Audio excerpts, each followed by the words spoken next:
Alo taxi. Karyungu wandangiye nk'ubukobwa ntakoresha mu kabari. Ubwo nyine bw'imyaka 18 kugeza kuri 20.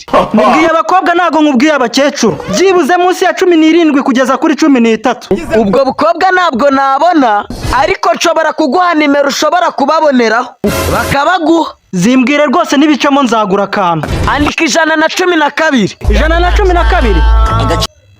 112? Nkupira mbahamagare ntaribe. Halo? Murakoze kuduhamagara ku murongo wa polisi, tubafasha iki? Hari umuntu yarampaye nomero zanyu ngo mbavugishe, ngo mugire ubukobwa bukiri buto umuntu yakoresha mu kabari. Nibuze bwa munsi y'imyaka 17 kugeza kuri 13. So, uherereye he? Nitwa Nyiramiruho Toxique, merereye mu karere ka Kirehe. Okay, abakobwa turabafite? Nzabafata ndi uwa mbere mu nyandike. Sawa ndabageraho mu gitondo cya kare. Chawari husera pfu. Ese Toxique ko twasezeranye ko abakobwa nubabona uzagura akantu. Banarakabona abakobwa bari munsi y'imyaka 17 niba babonye waguza akantu. Kagurirwa ikirago, kagurirwa isanduka. Wamabyibuzi by'abapolisi bankoreye.